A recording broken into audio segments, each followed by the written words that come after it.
unless they build something with CM Punk in the Judgment Day right now. And again, they could change my mind. They could build something and have me think, okay, yeah, Damian Priest cashing on CM Punk. Why not? But right now, it's Seth Rollins all the way. But now I think we're at that point of a Seth Rollins CM Punk at Mania. I think we're going to see it in Philly. I do. It's pretty much they already planted that seed last night. Did.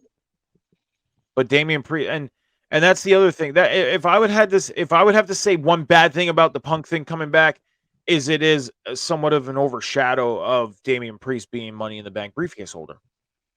It's an overshadow.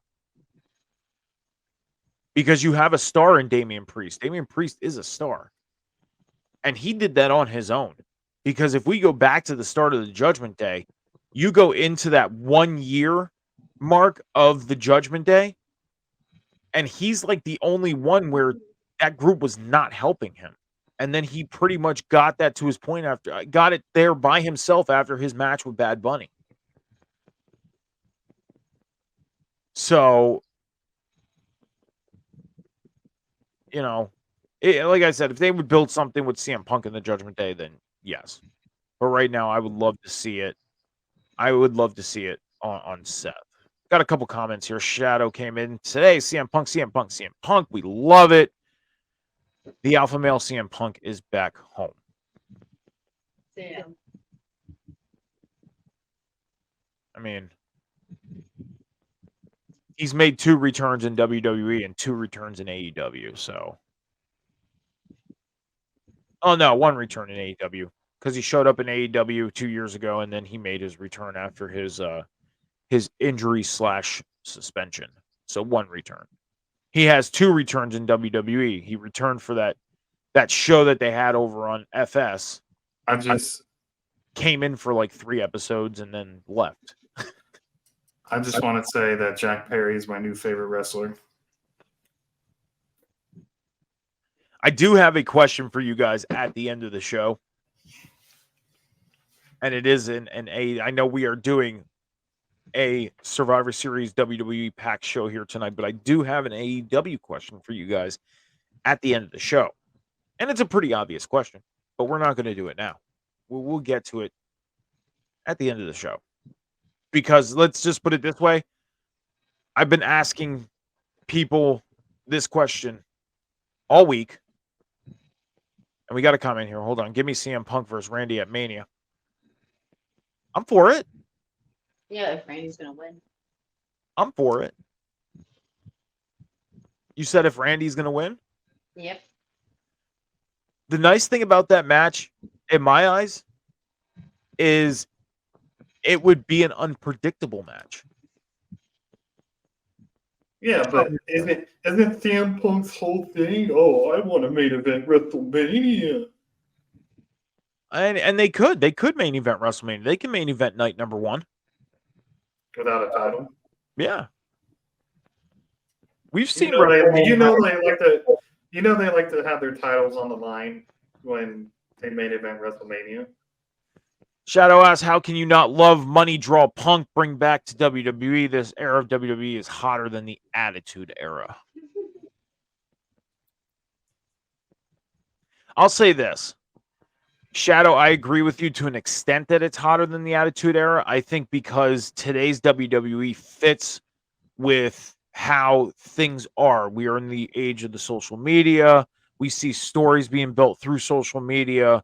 And the Attitude Era had its own aura. And they are getting back to the Attitude Era type thing. You think of it, the Attitude Era, everybody on the roster had a storyline, or almost everybody did. They're getting back to that. I mean, you can go down to as low as the first match on a card, and they have a storyline. It could be a small storyline, but it's there. It's a story. It's a little story to get you built up to the next thing. So they're getting there. I can agree with you to an extent on that, Shadow. They are definitely getting there too. They are pretty much there with the Attitude Era. I don't know if I would say it's better than the Attitude Era because I think they both have their own auras. You know what I mean? Because back in the Attitude Era, we didn't have social media. So this time around, they can build things through media. I mean, we've seen it with Rey Mysterio and Logan Paul. Logan Paul said he wants to go after the United States title after his fight. Rey Mysterio answered it back while he was at a Rams game. Bam. Story built through media. Nobody hates professional wrestling more than professional wrestling fans. Nobody hates professional wrestling more than professional. I love professional wrestling. I'll say that. I love wrestling. I hate CM Punk. The controversial king is here. CM Punk's not going to make me stop watching. I'm not going to say, oh, CM Punk's going to make me stop watching WWE or anything. No, I don't give a fuck. Like, cool, he's there, whatever. Fuck. I just don't like the man. Cam, thank you. I'm sorry. Go ahead. Cam, thank you for joining us in the chat. Controversial. I'm not one of those fans that be like, I'm going to stop watching because he showed up. No. The fuck? Shadow says you hate everybody. And then we got an arrow pointing up. Well, let's continue with this. Let's continue. IC title. We lost focus here, guys. We lost focus. IC title. Gunther, I think his reign needs to continue. I think he needs to start building some, keep helping build some of these guys that are, in the back that can use being built up. If he's going to lose it, I honestly would like to see him lose it to Sheamus at Mania if he's going to lose it anytime soon within the next year. Because I would love to see Sheamus get that Grand Slam championship and finally be able to say he's a Grand Slam champion because he's been United States champion, he's been tag team champion, he's been world champion. He just needs that Intercontinental title. And why would I not want to see, as a fan, Sheamus and Gunther one-on-one? We already got a triple threat with Drew McIntyre involved. Why not see Sheamus and Gunther one-on-one? Because we did get Drew and Gunther one-on-one back at what was it, Crown Jewel? Let's Sheamus insert himself in there now. Let's get him at maybe Mania. Or maybe something as soon as Royal Rumble. Who knows? We'll see what happens. We got a little bit of 2023 left and we're getting into 2024. Seems like things are starting to shape up for 2024. Before we move forward, some of the comments in the chat. I'm not pro-Punk, but I'm not going to dismiss his return, just like I didn't dismiss his AEW stuff. And Cam says, I almost cried when he came out. It was beautiful. Now, this is one thing. I always have to say this. Never feel ashamed or embarrassed about admitting, showing, your, Sammy, help me out with that word. What's the word I'm looking for? Emotional. Emotional. I'm an emotional bitch. So Don't be afraid. That's hilarious that you asked, Sammy. Don't be afraid to be emotional about something that you love. Because I will say this, there have been matches and moments I've cried for. Hell, I'll even admit it. When I went to a concert last night, a song played, I cried for it. It hit me. I did. Don't be afraid to be emotional. Don't be. I just want to know what CM Punk did to Sean personally. Sean, what did CM Punk do to you personally? Nothing. He's just the biggest fucking hypocrite in wrestling. That's all he is. The biggest fucking hypocrite in wrestling. You're going to talk shit about a company for 8 to 9 years straight. And then just like that, take the money, the blood money, as you called it, and go back. I'll be laughing when I see him in Saudi Arabia. I'll be laughing when I see him in a match in Saudi Arabia. We got more comments in the chat here. We are going to move forward. We are. But we got a good conversation here going. What about Bret Hart, Bruno, or Ultimate Warrior? Same could be said for Warrior Bret. The list is long, I'm sure. Do you have the same energy for them? So do you have the same energy for Warrior Bret and Bruno? They all talk. They didn't go to the extent of CM Punk did. Bret does still. Obviously, I don't give a shit about Bret Hart. Warrior's dead. Bruno's dead. Can't speak ill the dead. So we got a new viewer to the table spot here. Thank you for joining us. He mentions his name. He's from California. Okay, we get through. A big fan of the Bloodline and the LWO. I'm happy that the EST and Team Cody won War Games yesterday, and Randy Orton and CM Punk are back.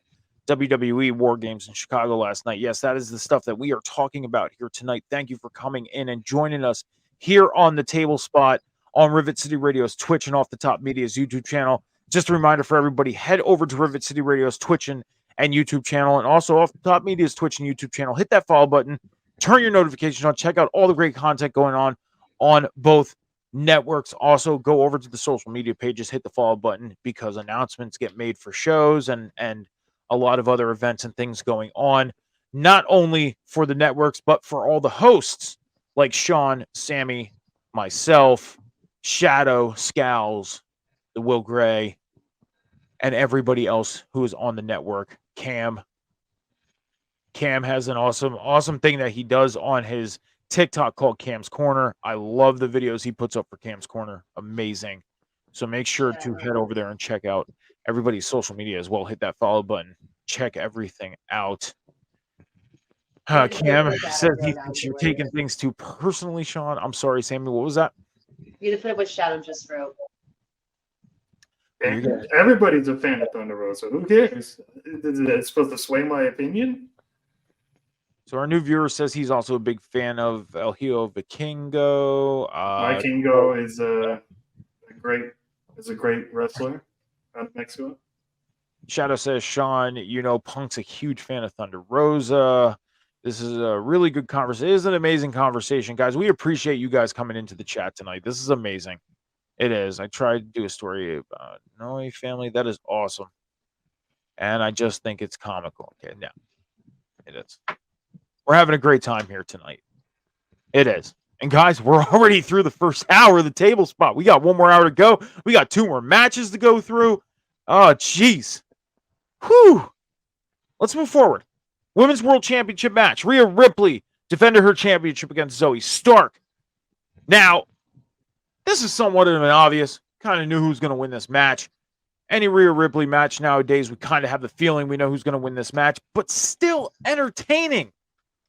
You cannot take that away from Rhea Ripley, that her matches are entertaining. Rhea Ripley ended up winning this match, retaining the Women's World Championship. Now, back at Crown Jewel, she faced 4 other women in a fatal 5-way match. The comments from a lot of people were, she's taking on all her competitors at once. Who is she going to face next?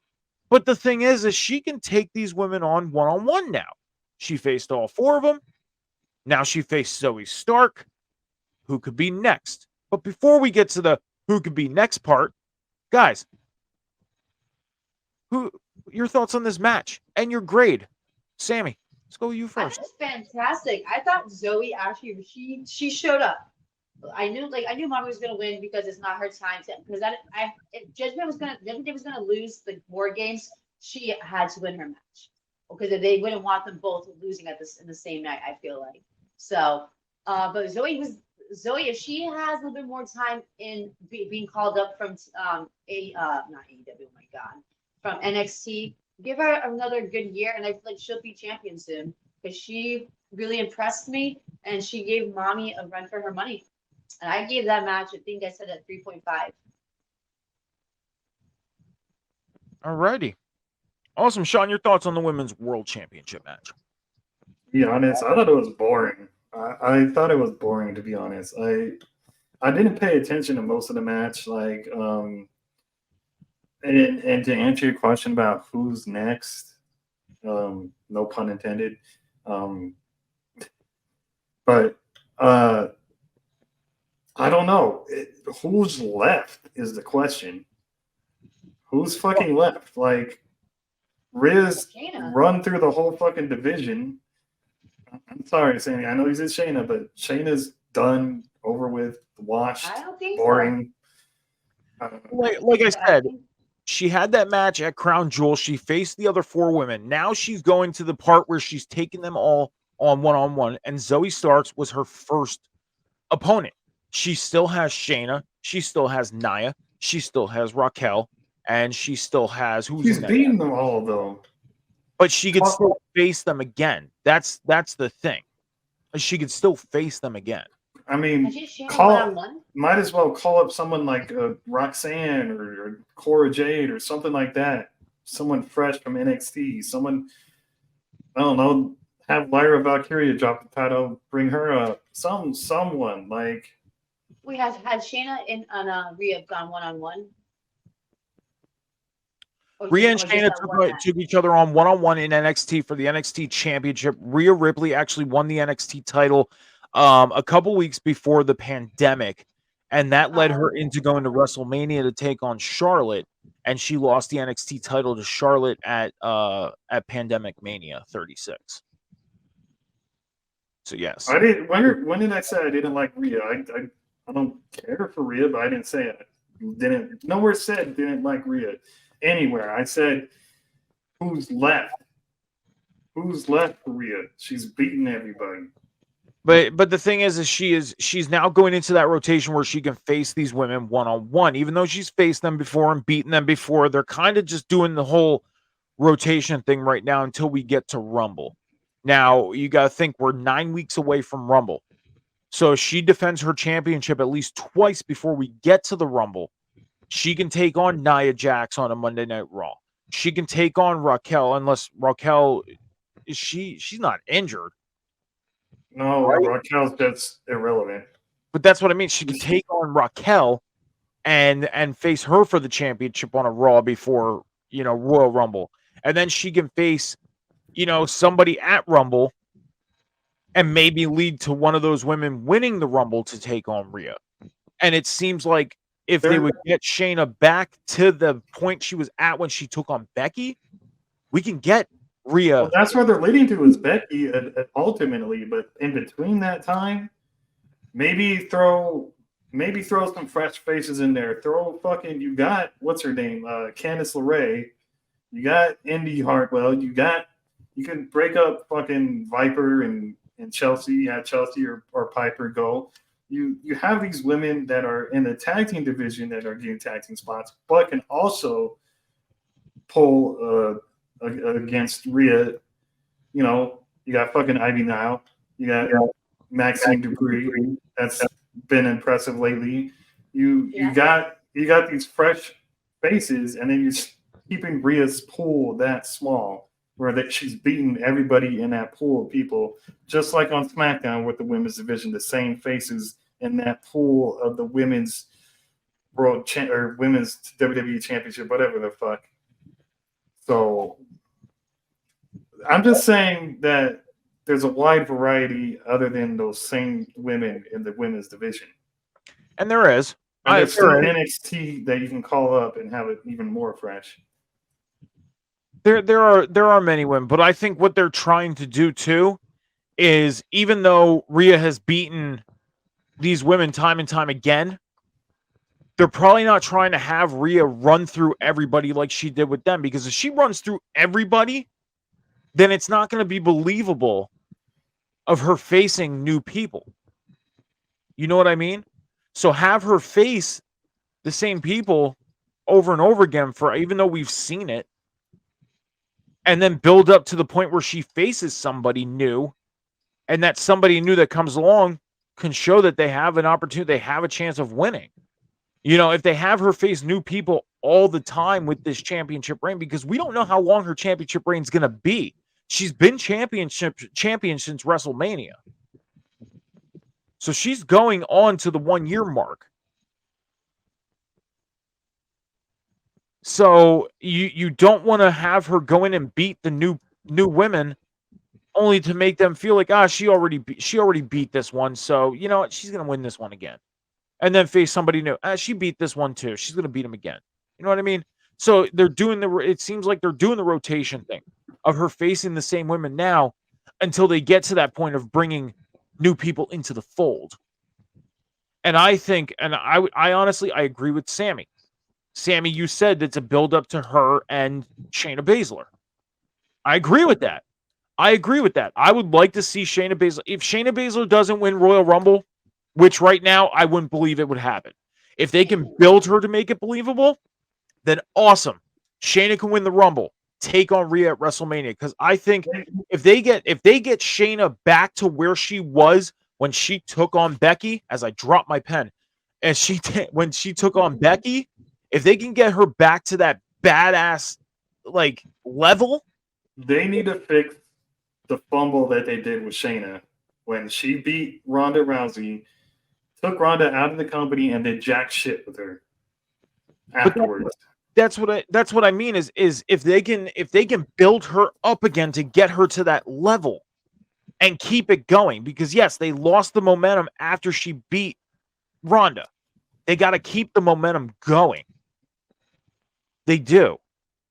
And if they can do that, then even if Shayna doesn't win the Rumble, like they're too focused on Rhea not defending the world title and just being a Judgment Day's leader, making them her bitches and shit. Then, and I agree with Cam's comment. Shayna doesn't need to win the Rumble. No, she don't need to win the Rumble. She can win Elimination Chamber and go on to face Rhea, because we got to remember we also have EOS Championship, and this is the thing with Rhea right now is she's champion, and it's almost doing like it did for Bianca, like Bianca's.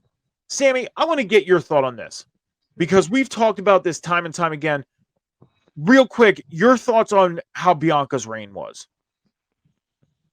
It was boring, I would have to say. It wasn't the great. It was good. Like she's a very athletic woman in WWE. She's strong. She's great, but she didn't make it like like how Rhea's does with her title. Like I feel like I was more interested in more into who was it? It was Charlotte. I was more into Charlotte. Not who was the friggin' champion besides Rhea? Who did Rhea steal it from? Charlotte? Rhea beat Charlotte for it, yeah. Okay, yeah. So Charlotte, I love Charlotte's reign. I'm a big fan of Charlotte. I love Charlotte. I don't care what anyone says. Oh, she's only in WWE because of her dad. No, she earned that. I feel like she wrestles her ass off. She's great. So I don't know. Bianca and her, it was stale after a while. Okay.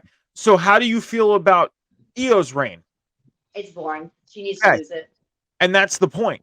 Is Rhea Ripley right now has not only overshadowed Bianca Belair's reign, but she's overshadowing Io's reign. Absolutely. It's making us forget about not only when Bianca was champion, but it's making us forget about Io being champion. Yeah, and Io's defended it more than Rhea has. Exactly. And it sucks because Io's actually defending her title. Yes, Rhea just defended it the other night, but okay, when's the last time? Saudi. Did she even defend it at SummerSlam? I don't remember. Yeah, she defended it at SummerSlam. No, Rhea. Rhea, I believe, did defend her title at SummerSlam. Yes, but that's the thing that I'm trying to get to is Rhea has overshadowed not one but two champions. Mm-hmm. The thing with Rhea is it's like her world title doesn't even matter because everything's overshadowed by what she's doing in the Judgment Day. You don't even remember, like, the only way you know Rhea's a champion is one, when she defends it, the time she does defend it, and two is when she's wearing it around her waist. The other thing's being overshadowed, that championship is being overshadowed by everything she's doing with the Judgment Day. Because we're too invested in Damian Priest's story. We're invested in him being tag team titles with Ben Balor and their eventual breakup. I forget that the tag team champions. To be honest, when I think of Judgment Day, I think of Rhea, her champ, and then I think of how much I don't like Dom Dom. That's another thing. Dom Dom's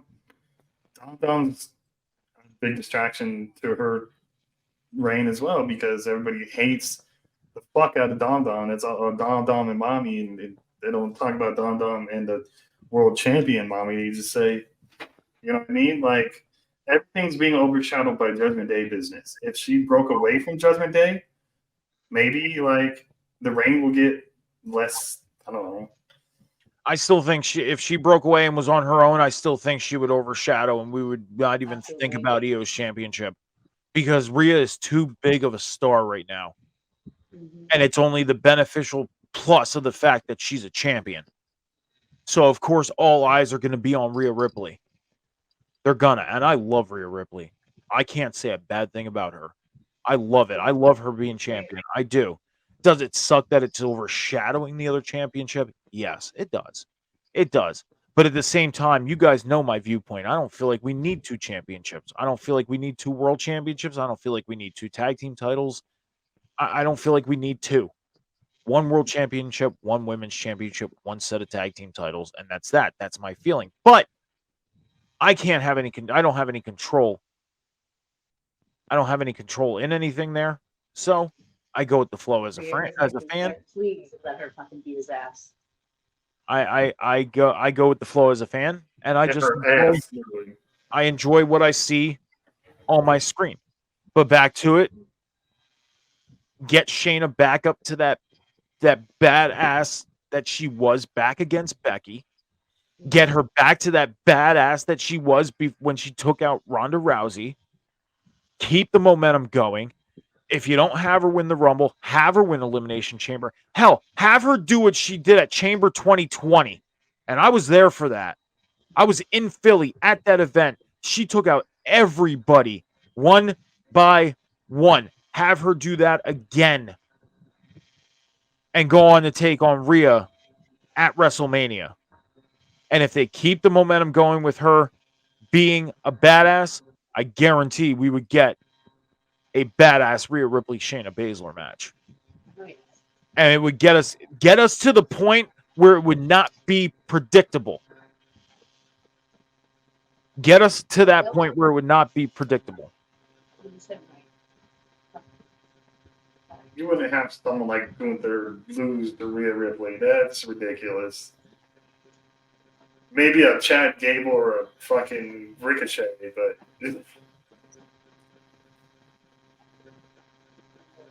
what is that static? Yeah, I'm hearing some type of buzzing coming through. That's gone now. Okay, now. So, but yeah, that's my thought. But again, I think Rhea's just kind of making those rounds again. They bring new people in. Yeah. Don't want to have her taking out the new people right away. Plus, again, with the Judgment Day thing, I would love to see her break away from the Judgment Day, let alone fucking Dom. Break away from Dom. Get away from him. Guys, I wish I could bring up a picture of it. Somebody got a tattoo of Rhea Ripley with her Women's World Championship, and Dominic's in the tattoo, and I'm like, why the fuck would you put Dom in there? Why would you do that to yourself? Right. I looked at that and I was like, oh man. So we had another match. Let's move forward. Let's move forward. Santos Escobar was to take on Carlito, but Carlito ended up getting injured on SmackDown, which put Dragon Lee into this match. So we got Santos Escobar and Dragon Lee. Now I'll say this: this match really didn't interest me because of the fact I wanted to see Carlito. It was his first match back in over 10 years, even more. And yeah, we kind of got shorthanded on that, and we got Dragon Lee instead. So, guys, your thoughts on this match? I can't really say anything because that was when that match started. That's when I left to go back home. So I didn't get to. It was like done within like what I think 5-10 minutes because that's how long it took me to get home. So I can't really rate this match because I still haven't even watched it. I even know who won until like this morning when I like was looking through TikTok and Instagram. So I just didn't watch it, but I didn't think I would care for it either. I should have been on like a SmackDown or Raw. I shouldn't have been on SummerSlam. Oh my God, Survivor Series. I was gonna say, don't tease me. Just because you guys got warm weather where you're at, don't freaking tease me that summer's here. Don't do that. I'm sitting here in 25-degree weather, and you guys freaking 70 degrees and shit. 70. Well, for her, maybe. Here it's Don't brag. Don't you say 80, I swear. I'll walk away. Hang on. It's updating. 46 degrees. Oh, boo freaking who? Yeah, no, it should have been on a Raw or SmackDown, that match. It never should have been on pay-per-view at all. Well, I mean, they had to keep Santos on the card, and if Carlito is legitimately hurt, you know, he was hurt though before SmackDown was on. but people like were spilling it, and then all of a sudden, then that's when what happens when Santos attacks him from behind, and you see the knee going into him, and then he's hurt. But why did we hear it beforehand? So I don't know what happened, but I don't really. I'll say this for I believe it was like a 7-minute match. It was a pretty quick match. It wasn't long. Oh wow. I mean, I definitely give this like a 2.5. It wasn't exciting. I mean, for two guys that can do so much in the ring, and I'm talking about so much as far as, they can fly around and do things, give you that, high spot fest type of match. It really didn't do too much. It was an okay, 2.5. I definitely want to see Carlito and I just want to know what the fuck was the point of bringing Carlito back to WWE if he's not gonna fucking wrestle. What's the fuck the point? Is it just be curtain jerking the LWO? Like he's had what? He's been in matches with the LWO for like 2 minutes, done nothing, and then gets the win. This was his big return match against Santos. We all knew Santos was going to win either way. But then you don't know that. We do this injury angle or whatever. Or if it's, I'm sorry if it is a legit injury, then I'm sorry. Like I fully apologize. But this injury angle, it's stupid. Dragon Lee is impressive, but that match was just terrible. So I'm sorry. Like Zoe Stark match, I forgot to give a star to. That was like a 2-star. This is like a 2-star for me as well.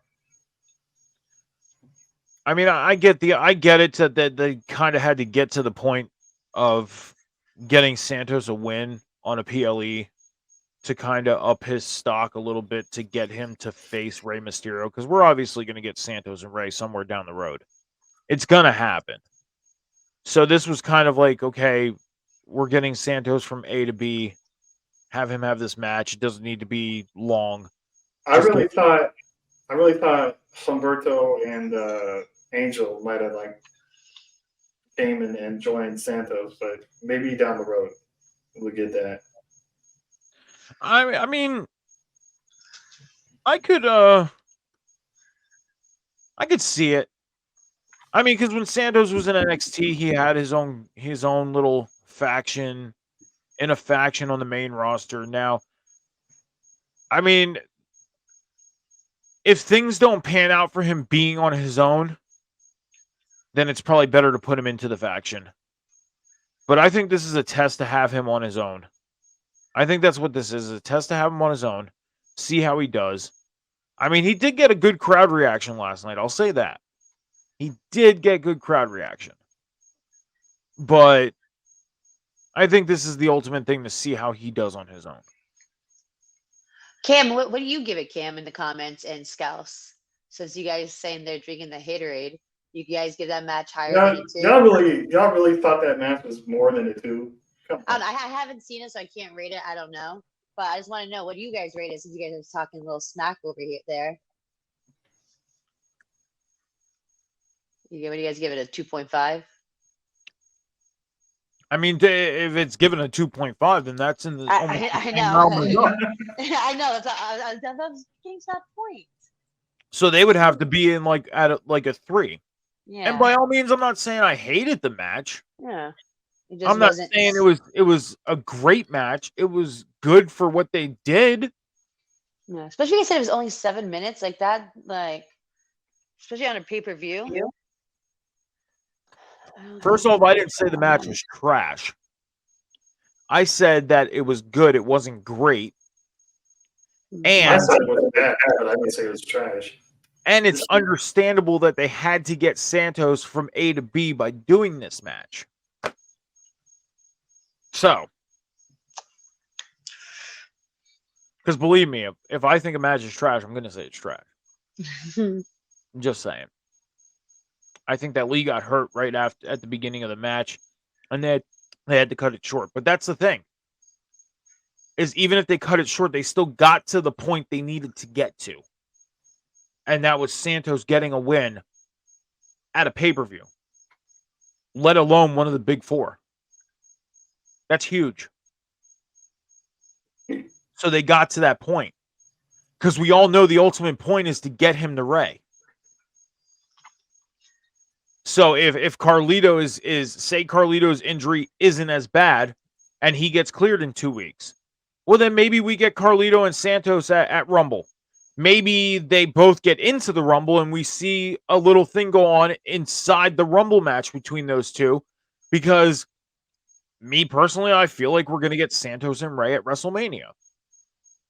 And I don't think it would be stupid to put that match on WrestleMania because you have a Hall of Famer taking on this. I mean, you really can't call Santos an up-and-comer, but he's a younger talent.